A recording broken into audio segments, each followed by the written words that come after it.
rebound. Welcome back to Open Line. If you are just joining us tonight, first of all, thank you. We are talking about affordable housing and really the crisis of affordable housing here in Davidson County. Two great guests with me tonight, at Henley and Mick Nelson. Thank you all both for being here. We appreciate it. Great conversation on this already. As we jump into the second segment, I wonder about our current real estate boom and what that is doing to the availability of affordable housing in Davidson County. What is the snapshot of that? Well, I'll start. Just as a developer and builder in the space now, I mean, the demand for housing is just off the charts. But it makes that opportunity to find housing and the diversity of options very, very narrow. That minimal supply is skyrocketing prices. And a lot of the folks that we're talking about helping, particularly with affordable housing, they're being priced out. Quite simply, they're just not able to obtain financing for home prices. And then when you think about the rental market, vacancies are at all-time lows, again, driving the market. And then honestly, Nashville's becoming more of a luxury city in terms of a lot of the products that we're creating.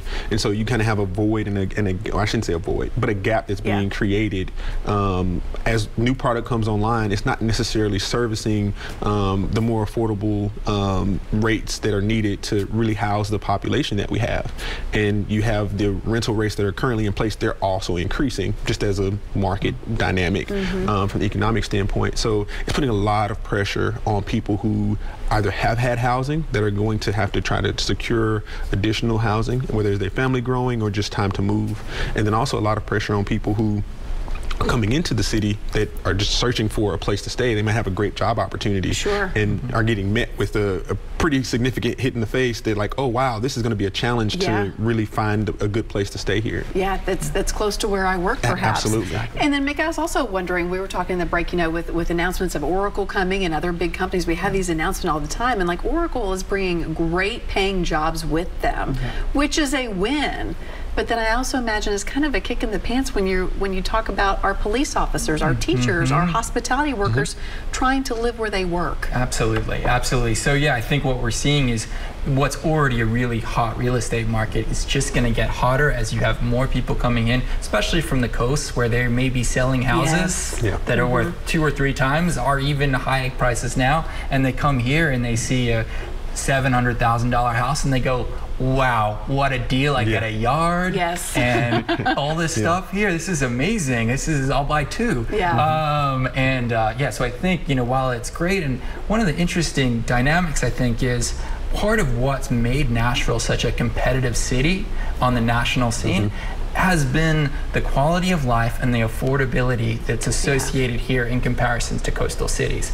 As this is happening and we see more companies coming here, I wonder that if we might lose our competitive advantage and then cease to see these announcements and maybe see the city go in the wrong direction. And so some have said, are we losing our identity? Absolutely, absolutely. You brought up an interesting perspective that I hadn't thought of, Ed, was that it's not just about providing affordable housing, it's providing affordable amenities to go with that, whether it's the grocery store that you can shop at, the doctor's office, the vet, all the things that families rely on, the daycare, everything. It has to be there too. Absolutely, absolutely. And some of the challenges now, again, is we're trying to figure out how to provide all of these amenities around housing. But the challenge is that those are the places everyone already wants to be, right? I mean, so just naturally, those places are more difficult to secure. And if you're coming here, if you're not working affordable housing into all these communities that have all those offerings, you're risking now producing new product further out from the city, right? Further away from work, and in areas that are void of those amenities. And so you place another burden not only on transit, but also on the public services, and then just systems that really aren't in place. And so you may give someone a home, but their quality of life is diminished, and that's not the objective by any means. Right. Okay, I want to jump into the recommendations from this report that you all worked so hard on over the last 6 months. And again, if you're just joining us, both of these gentlemen, co-chairs of the Mayor's Affordable Housing Task Force, tasked with the job of coming up with how to provide more affordable housing, a lot more affordable housing. Starting now. This can't wait. So you said about 45,000 units needed over the next 9 years to get to a comfortable spot. What's the #1 thing that we can do and should do as a city? I think we were talking earlier about the Barnes Fund for affordable housing. I think those direct investments, and that's targeted at nonprofits. So it's only nonprofits that can receive those allocations to help create affordable housing. So that is one great solution, sort of putting money out there, so bricks and sticks. We can build the housing to help house people. So that's number one.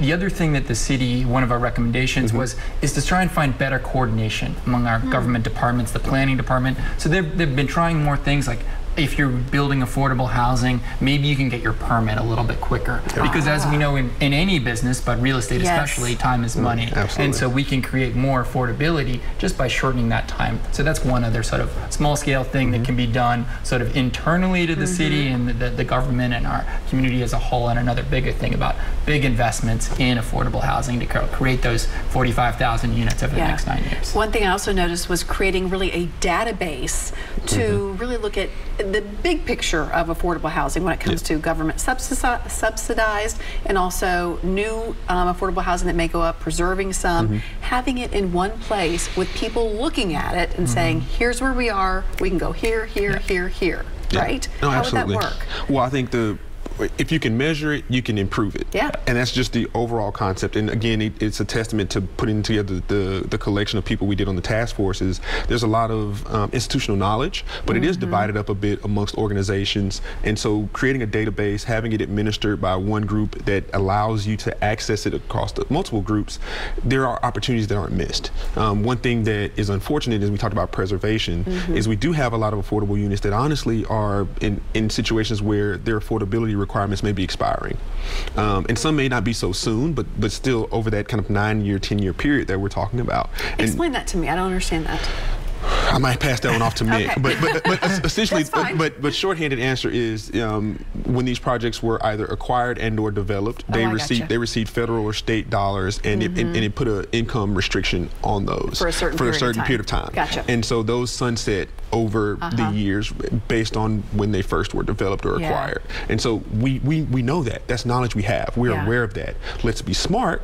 Let's catalog those things. Let's document those things, and then it allows us as a group, whether it's the city, whether it's the state, private entities and/or nonprofit, NGO, non-government agencies that want to come in and have a mission base of affordable housing to take steps.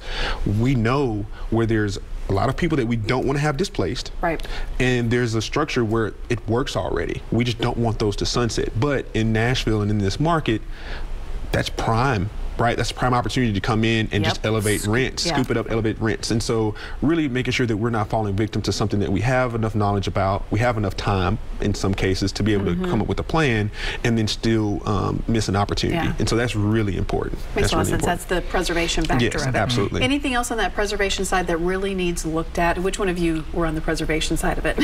So Mick was on the preservation side, and I said as the chairman of a board organization that was all about preservation. So I'll pass the mic to Mick on that one. I think one of the recommendations of the task force, and I think one of the announcements the mayor has made, is to set up what's been deemed a catalyst fund that is going to make money available for organizations who want to see these, who want to help preserve these housing that exists right now that's affordable, that's going to stop being affordable if it changes hands and rents are raised. So what the city is trying to do is set up a fund to help preserve and make money available, because one of the things is, we could help preserve this, but we don't have the time and access to the resources that other groups may have that see, potentially a big payday at the end of converting this to something more market rate. And just really quickly to add, in that preservation space, we have to work to create, as Mick described, mechanisms that can operate as quickly as the private sector. And that's been a challenge, right, for us over the past few years. Absolutely, works, right? Absolutely. and even nonprofits, right? Because a lot of them rely on grant funding and different dollars, and so you really do have to become a little bit more savvy and sophisticated in how you do things. Yeah, makes sense. Part of the recommendations also increasing taxes, and a lot of people say, whoa, taxes increasing. No, we don't need that. Explain where that money would come from. Yeah, I was going to say you can do that, but I think people need to understand that's not a property tax increase. Right? I think first disclaimer, big disclaimer, not a property tax increase. Because people get nervous, you know that. Absolutely, absolutely. I think the thinking is we know we have this giant need and that it's growing and that it's going to take resources to change. And so as a community, we can think about, hey, we want something different. And in order to do that, we need to find where's that money going to come from. And so that's the thing about it. And so ideally, if there's a way to capitalize, potentially one of the discussions that was had about, like, we have all of these tourists coming to Nashville that are helping to bid up the price of everything. Yes, that's true. And if there's a way that those outside dollars can help create a Nashville that works for everyone who lives here 7 days a week as opposed to 2.5 or 3 days on a, once a year, that would be the ideal kind of setup if we can find a way. But I think the core thinking behind this is, if we really want to create those 45,000 units in the next 9 years, we're going to have to find resources for them. And then can we come up with as a community to find this is a great way to help put those resources on the table. So you're talking a tax, an increased tax in maybe the tourism district, on hotel rooms. There was one more on the Airbnb. Indeed, the short-term rentals. So this isn't affecting the average Joe who works and lives here. It's the last thing we want to do is make Nashville less affordable. Exactly. Right, exactly. It really is the people who are coming in town to enjoy our hospitality. Which is a great place to come visit. Yeah, why not? All right, we got to take another quick break. We'll be right back after this.